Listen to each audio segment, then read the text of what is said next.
खरं म्हणजे ही व्यक्ती पूर्वीपासून वादग्रस्त आहे. ज्या ठिकाणी यांनी कामकाज केलं त्या ठिकाणी अशाच प्रकारच्या धमक्या दिल्या. यापूर्वी ते सांगलीला काम करत होते, त्या ठिकाणी सुद्धा त्यांनी त्यांच्या वरिष्ठ अधिकारी देशमुख म्हणून होत्या, त्यांना अशा प्रकारची धमकी दिली की तुम्ही जर माझ्यावर सातत्याने कारवाई केली तर मी आत्महत्या करेन. आणि त्याच्यातनं मग त्यांनी यांची चौकशी थांबवली.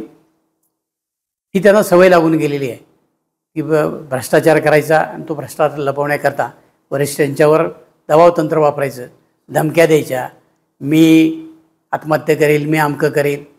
खरं म्हणजे जर आपलं काम व्यवस्थित असेल तर कुठल्याही अधिकाऱ्याला आत्महत्या करायची गरज भासणार नाही. जर यांची चौकशी झाली आणि चौकशीमध्ये जर त्यांचं कामकाज व्यवस्थित असेल तर यांच्यावर कारवाई व्हायची काही गरजही नाही ना. आज ते ज्या धमक्या देतात याचा अर्थ त्यांनी कुठंतरी ते पाप केलं आहे आणि ते त्यांना स्वस्थ बसू देत नाही. ते ज्यावेळेला या ठिकाणी आले त्यावेळेला मला पहिल्यांदा येऊन ते भेटले आणि त्यांनी मला सांगितलं की साहेब, मी 4.5 कोटी रुपये हे व्याजाने घेतलेत आणि ते दिल्यानंतर मी इथपर्यंत आलो आहे. आता मी काही घरचा श्रीमंत नाही, ते व्याज आणि मुद्दल मला दोन्ही द्यायची. मी त्यांना सांगितलं की या तालुक्यामध्ये भ्रष्टाचार केलेला अधिकारी अजिबात खपला जात नाही. इथं लोक अतिशय चाणाक्ष आहेत. तुम्ही असल्या चुकीच्या पद्धतीचा पायंडा पाडू नका, इथं लोकांना त्रास देऊ नका. वकिलांची तक्रार आल्यानंतर मी त्यांना सांगितलं की एक वकील नालायक असेल, 500 वकील ज्यावेळी तुमच्या विरोधात बोलतात त्यावेळी तुम्ही त्याचा विचार करा. त्या वकिलाला याच्यात काही फरक पडला नाही. मी त्यांना जिल्हाधिकाऱ्याकडे पाठवलं, त्यांनी जिल्हाधिकाऱ्याकडे राज्य सरकारकडे तक्रारी केल्या. म्हणजे यांच्याकरता कुणाच्या तक्रारी नाहीत. मग आता वकिलांच्या तक्रारीच्या संदर्भात हे काय म्हणणार आहेत ते त्यांनी सांगावं.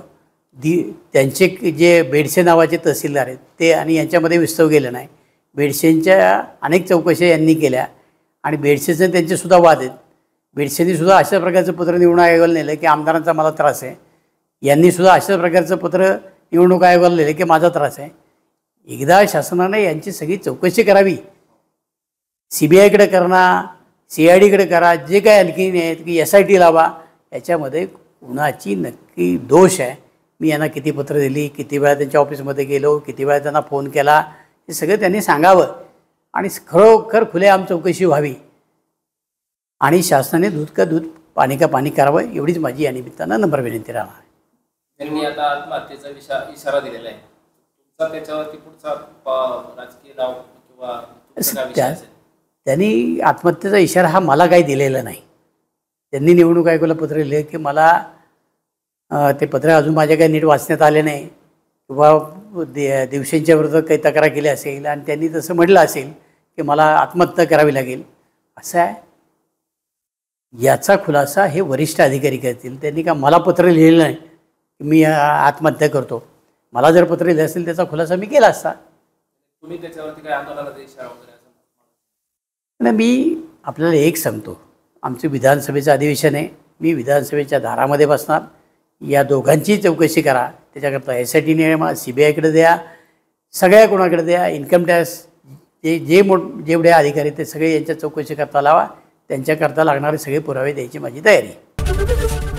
ABP माझा, उघडा डोळे बघा नीट.